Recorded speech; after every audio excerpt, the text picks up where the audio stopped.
Welcome back to Queen's Mindset. If this is your first time joining us, welcome. If you've been following up on our 12-part series of these 12 powerful women who are sharing tremendous stories, I mean, come on, this is so good. We're getting very close to the end of this series. But remember, before we go, if you have not done this already, go right ahead right now and remember, click subscribe. Click the subscribe button down below. Also tag a friend, share it with someone, and leave some comments because we really want to hear from you. So let's head on to it.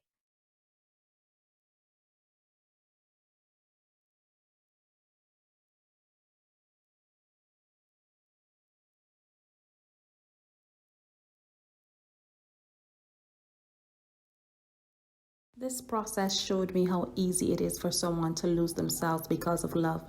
I should have known better and reinforced my beliefs as a Christian. What happened between us was not entirely his fault because I shared in participation and I knew better.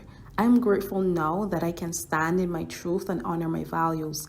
If you can see yourself when you read my story, I urge you to learn from my mistakes and choose a better life because you deserve it. I struggled with writing this story because I was fearful about my secrets being exposed, but I was reminded the only way to heal from something is to expose it. So my prayer for you is to find the courage and the grace to leave that situation without hesitation because you deserve far better. Your freedom and sanity mean more. God is calling you from a place of mediocre to a place of greatness. Let him teach you how you should be loved and how to show love. Hi, Julie. Welcome. How are you doing? I'm good, thanks. Are you? Good. I am doing good myself. It's so great to have you with us tonight. So tell us a bit about Julie. Who is Julie? Well, I am right now 38. I am the wife of one husband, Anthony Greene, and the mother of two children, John David Greene and Rima J. Greene. JD is, we call him JD, he is 8, and my daughter is 7. Oh, nice, nice. So I know you have such a powerful story and you've shared part of it with me, and we're about to share it tonight with everyone. Tell us about the incident that occurred with your headache. What caused your headache? Well, so let me go back. In November 2016, early November, I remember going on the cruise with my friend, and I realized that my head was hurting me really, really bad, and even my neck as well. So most of the cruise, I was laying down on my husband. And then after the cruise, I realized my head is hurting me so bad. So I went to FMH, I went to Sandra Crest, I went to a dentist because sometimes the headache can be a toothache. You don't know. So I went to everybody, and nobody did not know what was going on.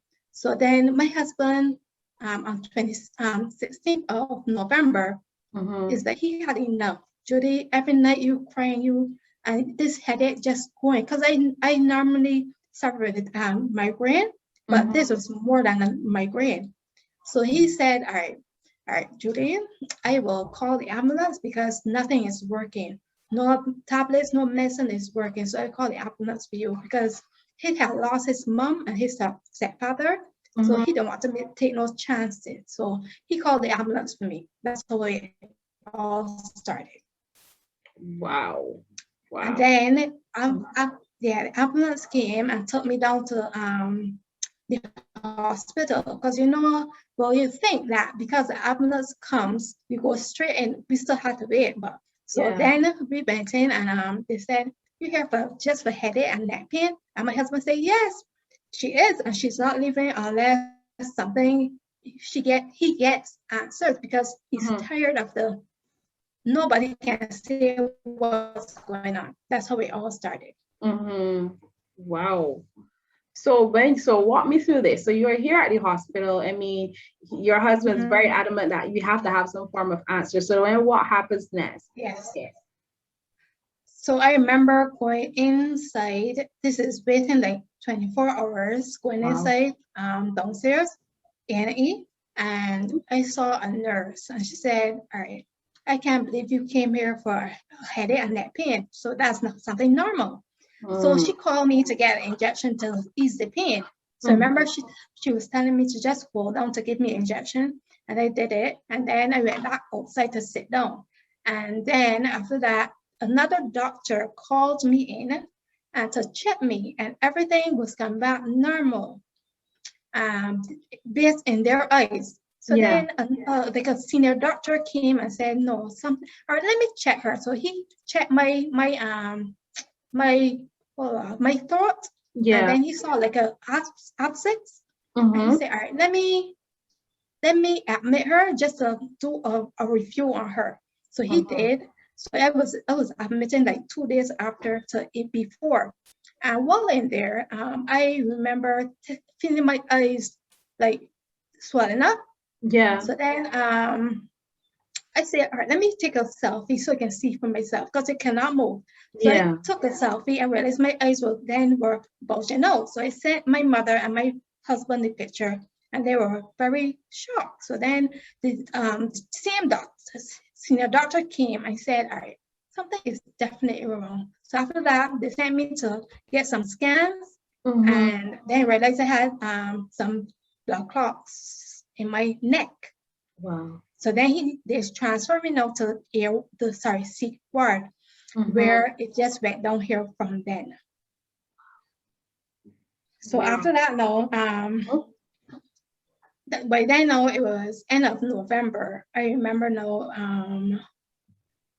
Sorry, I can't remember some because at that point now I was going because I had my first stroke in the C ward. Yeah. Right. So then remember my mother was telling me I was about to go into being sedated.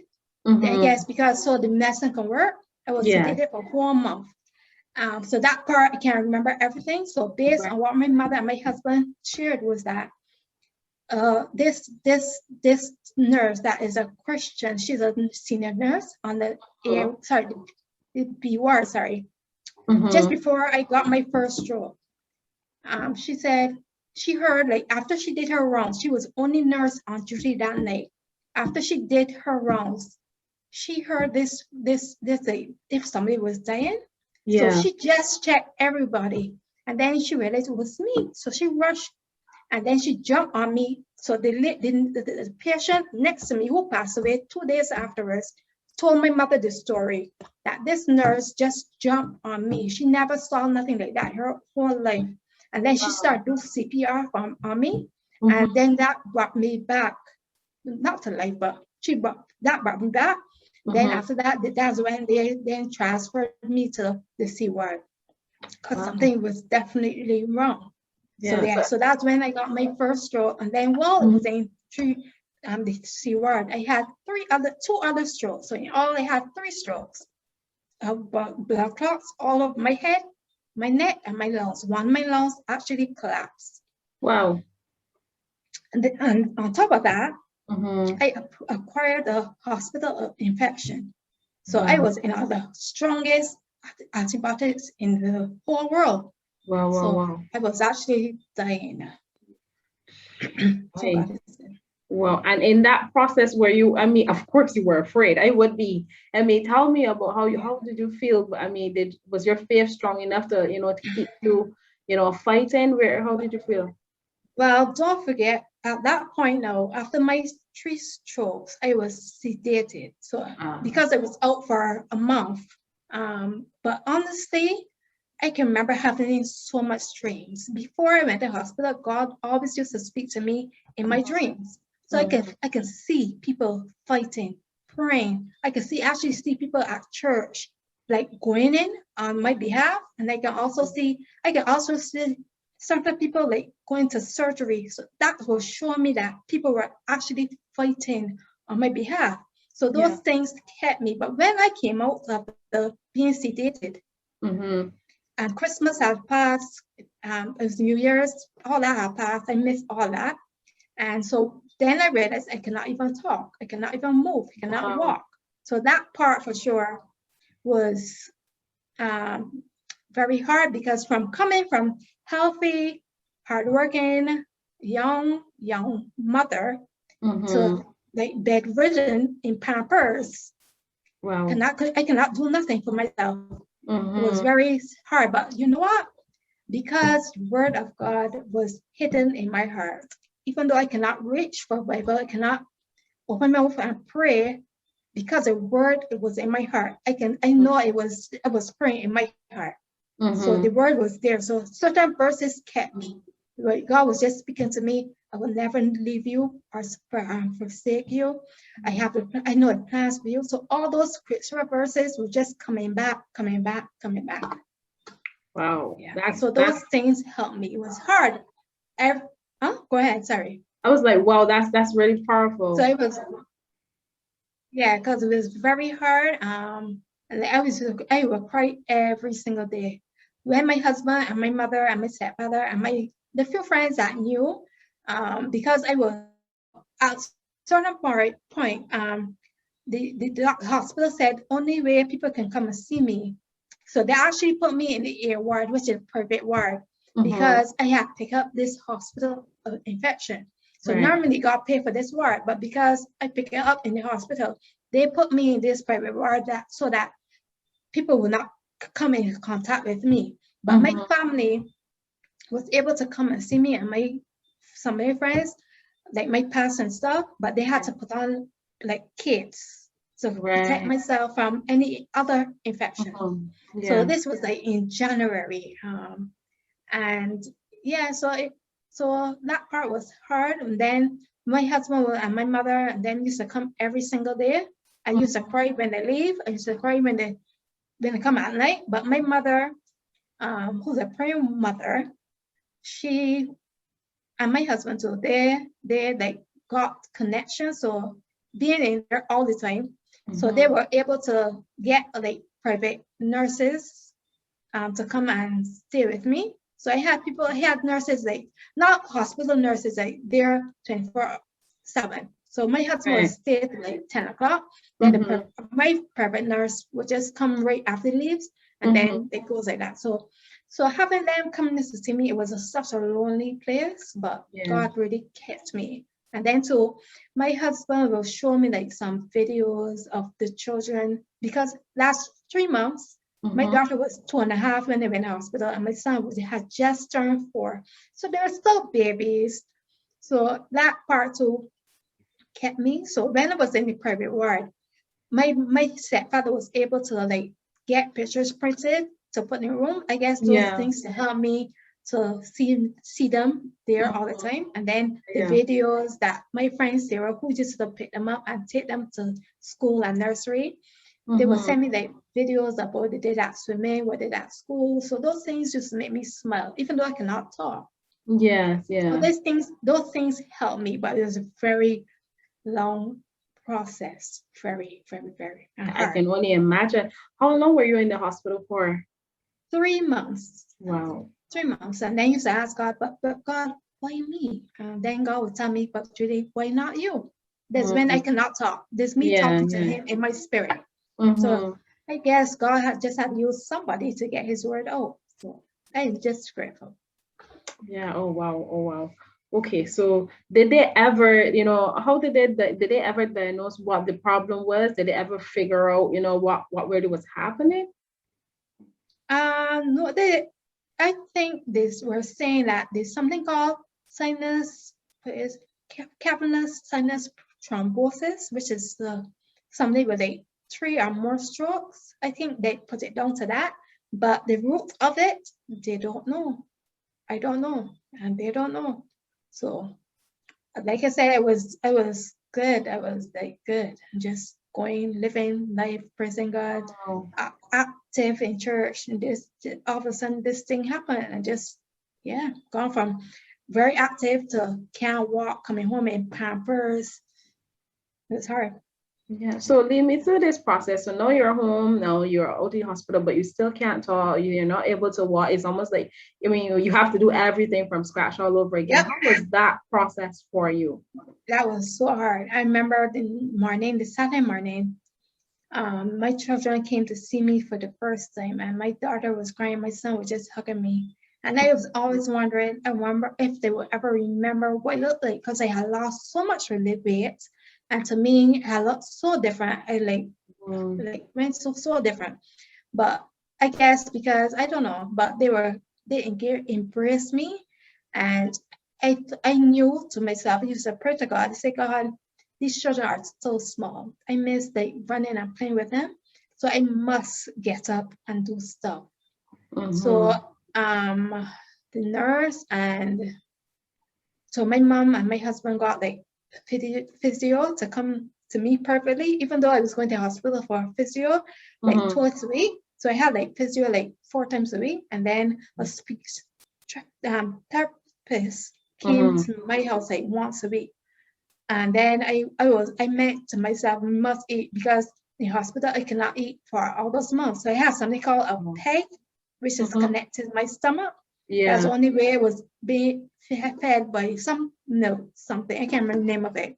So I said I must eat. So I had to what they did first. The same speech therapist. She's the person who will say, "Are you ready to eat now?" So she will like say, "Are you ready to try some yogurt?" So I cannot eat nothing too hard. So so start with the yogurt. In 2 tools I had that. Then she did some ice cream. Then by next week I had some soup. So it was everything. It had like a baby. You know, babies can't start them with like rice. You have to start with soft stuff. So that was me. So I was like a baby again. So it was very, very, very hard. But even the people in the physio in the hospital were so shocked how fast I recovered, because normally people with one stroke take years to recover, like years. So then so even when I got back, we went back for like my checkups for different things, because I had my eye checkup, my same the peg in my stomach that had to come out. Then I went back for a speech. I went back for like about 7 different checkups at hospital every month. So all those finished in like 4 months. So the last thing to get discharged from was my eyes, but everything was good. Everybody just amazed. And even so, when doctors in the hospital, every time I pass it, they would say, if I never believe in God, I believe in God now, because I'm seeing God using working in your life. And he's not a Christian. But he's a Christian now. Oh wow, that's powerful. Wow, look at God. Oh my God. God is good. Wow. So how long did it take before you were able to talk and walk again? Like talking will happen faster than the walking. So the talking talk more a month. I remember this lady, Sister Pearl, will come in the hospital and say, "Julie, just say Jesus. Try saying Jesus." So my spirit, even from the hospital, used to be saying Jesus, Jesus, Jesus. So that's the first word I said, Jesus. Oh wow. First word. And then after that, they were saying singing helps. So they started to sing. So children and myself used to sing together. So that helped too. And then I started counting, like saying listen, they're so amazing to see my family so excited to hear me sing, counting to 10. The simple things, you know. Yeah. To 10 and saying the days of the week and the months of the year. I started from that, like a preschool. Right, so yeah, it took about I would say about 2 or 3 weeks to talk, and about 3 months or less than 3 months to walk. But I came on the wheelchair, so I meant to walk quicker, fast, and I did. So even if the staff in the physio department in the hospital used to always use my name up to this day, because if Judy can do it, all of you can do it. So even when I go, the patients used to be so amazed to see how far I came from.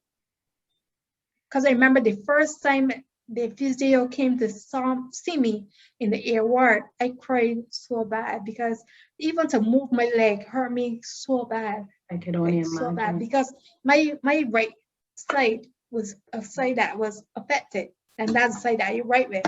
So it took me about 3 weeks to talk, and then around 2 to 3 months to walk. Wow.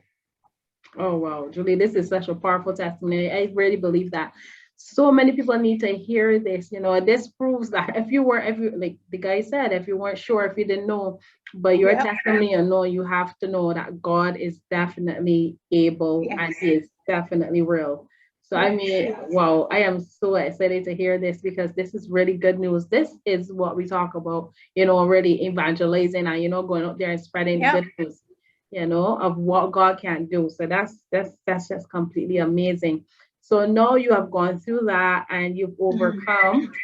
Tell me about how you were able then to bounce back into, the your normal life. Because of course I don't expect that life was completely normal because you still Yeah. had to adjust, but Yes. how did you get back into the rhythm of things?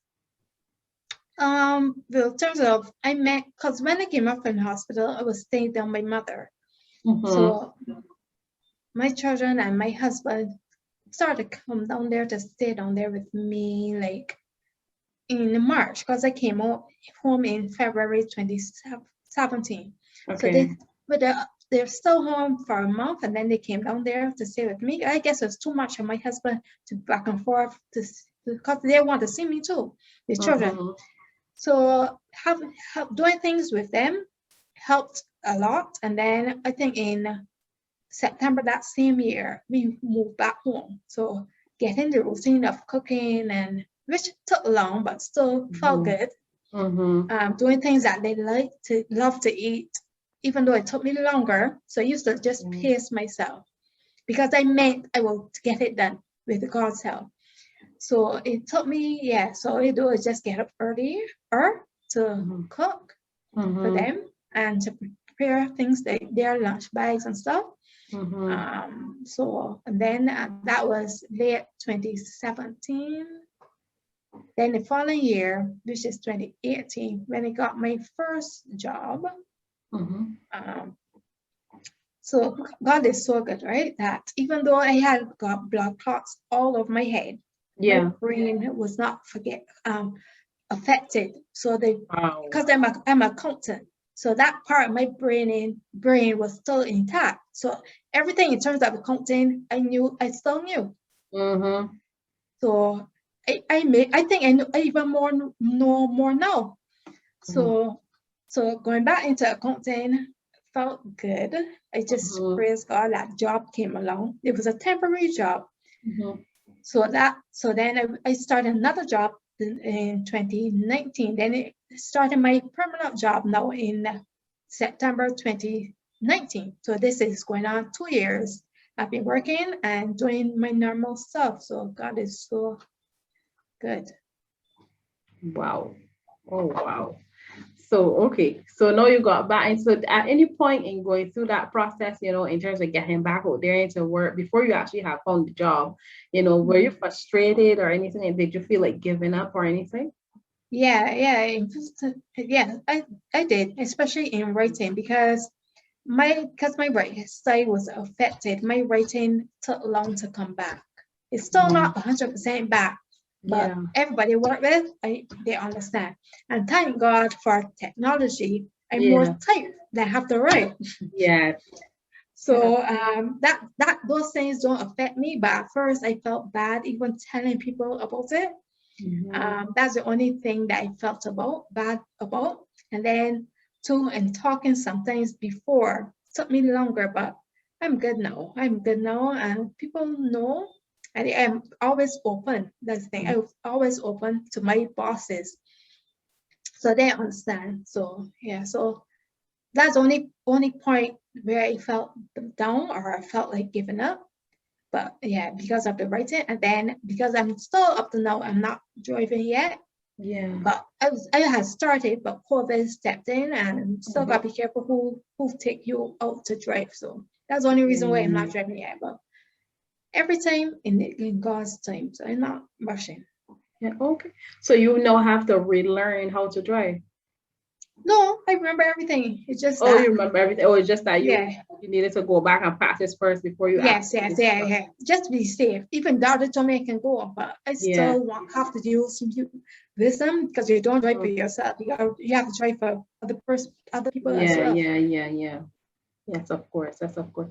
So tell me about, I mean, I'm not sure how much you may be able to share on this part, but in terms Mhm. of your husband and that, and how he felt, because I know he must have had to be very strong, I'm sure he probably had nights where he was like, God, come on, it must have been rough for him. Did he share his experience with you?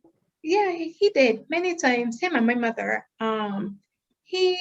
Because he was working on air most of the mornings, Mhm. and he never showed people like he's sad. He was still encouraged. Mm. Normal. When people realized, they were very shocked that Anthony is still on air running the station. But Mm. he knew, God told my mother, I will live. And then my son too, which is part of my book that's coming now. My Oh, son, awesome. when when I can't remember, but he was at home and he said to his father, who's my husband, Daddy, mommy is going to be good. He started to pray. At 4, he started to pray. Mommy, Wow. God bless mommy. Amen. God help mommy to walk. Amen. Like normal things 7 times. And then after 7 times, he said, Daddy, it's finished. 7 is God's complete number. Wow, wow, So wow. when so much people were frightened that I would die. And they were so encouraged by him. He knew that his mommy was going to live. His mommy is going to come out of the hospital. Yeah, yeah. Yeah, so then people used to ask him things, and then he would say, "No, my mommy is good, like normal. Mommy is good. You miss your mommy? Yes, but my mommy is good." But this time he don't know the state I was in. Yeah, But yeah, yeah. yeah, so he's going part of the book. Oh, But wow. yeah, but my husband though, he said at times it was hard, Mhm. but he knew God said to him directly, "I will be good. This is it." He just knew. And then Mm. even in the hospital, people used to see him. He always had a smile in his face. People Yeah. was like, I don't understand. You smiling and your wife dying, and you have this smile like you're about to get married or something. Because he just had this glare. Yeah, Even yeah. when it was in sedated, Mm-hmm. somebody took a picture of him and he was smiling out there, hooked up to so much machines, and nobody knows when I will come out of this being sedated. He Mm-hmm. just had this smile, but it's God's glory on him. So yeah, Wow, he that's was there every lunchtime. He was there every night, every single night. It's only one night he was not there, which is mm-hmm. when this lady was crashing. She was dying, and they had to lock the ward. Yeah. Yeah, that's the only one night he was not there. But otherwise, he was there. Wow. And then too, he brought radio in the ward, so I Mm. always used to hear when he went on air in the morning time. Good. That is good. That's awesome. I'm so happy to hear you had such a strong support team, all around you and so on. I'm sure that, tell me about the church. How was the support coming from the church? Because I know you mentioned that your pastor was able to come and look for you. Yes, yes, yes, Yeah. yeah. So how was that? It was awesome. I know a lot of people felt bad because they could not see me. I think Mm-hmm. at that point when I had the infection, only a limited amount of people could have come and see me. So Mm-hmm. some people felt bad, but when I realized that they can come, they came. I used to be so happy. Seeing those people used to just make me smile. I used to cry too because I was so happy to see them. And then the prayers that Anthony, my husband, and my mother would tell me that the church was just praying. People all over the world were praying for me. And Anthony would just show me the voice, let me hear the voice notes and show me the videos. But my church family, for sure, they had prayer meetings, prayer meetings. Yeah, I remember Anthony was at the elders retreat when Mm-hmm. he got a phone call to say, come quickly, Julie is crashing. So, and this retreat was in St. Peter, I think. And then he just rushed quick, went down the road, and I think the elders followed him. I guess to make sure because the way he left, they had to make sure he was okay. Right. So then, yeah, so that's when I was crashing. When the nurse dropped on top of me and Mm-hmm. I was dying. She actually said to my family that I was dying. But if she did not come back, I would be dead. But God, she's a Wow. Christian. God told her to jump on me. She said she never did that in her whole career. Wow. So yeah, the church family from the prayer support was so good. As I Mm-hmm. said, when I was sedated, I can feel it in my spirit. Even though I was not aware, I was dreaming it. So that's one thing that I was always tell people about. You see, having prayer support is so important because I'm not before. I used to be always praying for people and encouraging people. So you never Mm-hmm. know when you need that support. That's true. It always comes back to you. Always. Yes, yes, yes. Wow. Oh wow. I'm really enjoying these stories. I cannot help but keep saying all the time it's so powerful. It's a story that needs to be heard. I can't wait to read your book when it comes out. And I'm sure everyone who's watching right now, they're like sitting on the edge of their chair waiting to have that book in their hands, you know. But before we close out, I want you to, if there's anyone, let's say they have someone out there who is in a similar situation right now, they're close to a near death situation, or maybe they have a situation that's going on right now and it doesn't seem as though it would change or it would turn around for them. What would be your advice to someone who's in that space right now? I would just say trust God. Trust God. Sometimes it takes situations to bring us closer to God. Even if the person is not saved, trust God. There's a God that heals, Yeah. that delivers.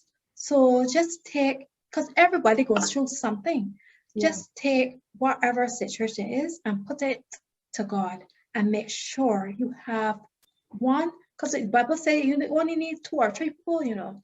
Just get some people to pray you through.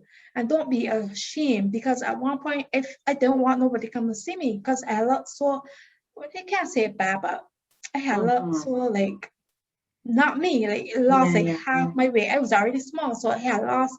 Don't be ashamed.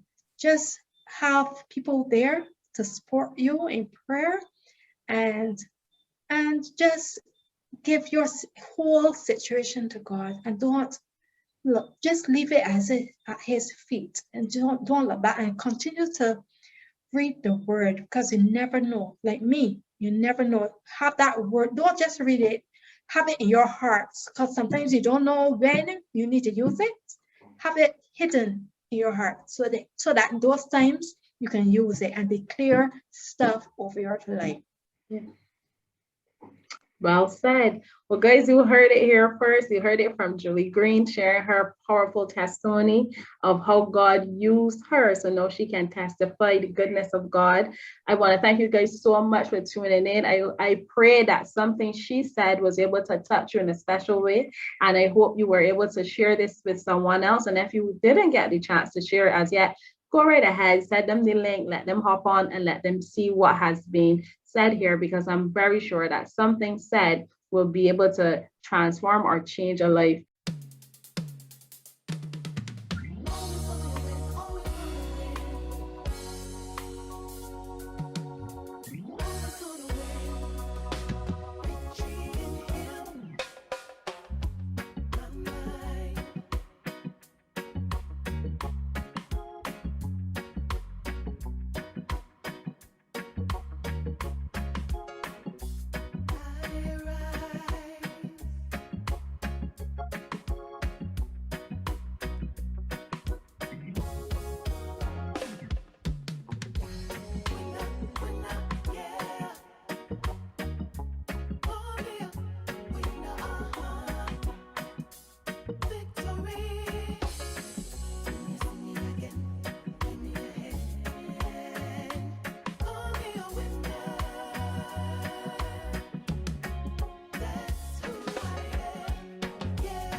Tell her I love you. I love you. I will give mommy a kiss. Send a kiss. Mwah. Same one. Mm.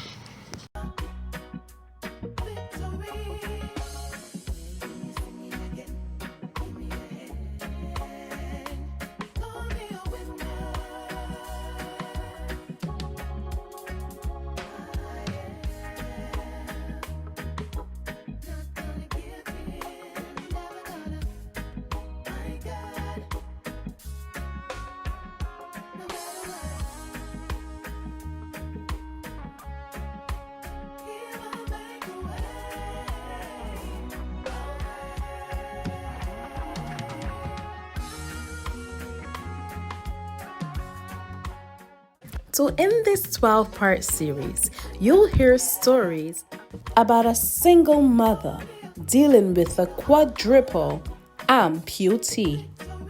You'll hear the stories of the journey to purity. You'll hear the stories about brokenness that led to wholeness. You will hear the stories about facing imperfections. You'll hear the stories of how prison led to purpose. You will hear the stories about fertility issues and how that rendered them barren. You will hear the stories about domestic violence. You'll hear the stories of how a miscarriage saved a life. You'll hear the stories about dealing with insecurities and finding your identity. You'll hear the story of how a headache led to a coma. You'll hear the stories about a fatal accident that almost cost a daughter her life. You'll hear the stories about dealing with suicide and a tumor.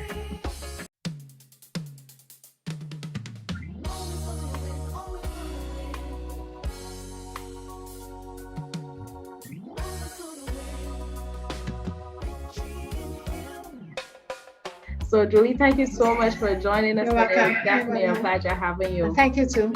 Yes, you are most welcome. So, guys, remember, before we go anywhere, make sure you, if you haven't gotten a chance to do it as yet, make sure you click that subscribe button just down below and subscribe to this channel so you'll be kept informed as we continue to build this series. And also, if you haven't shared it as yet, share it with a friend and leave a comment below. Goodbye. Bye-bye.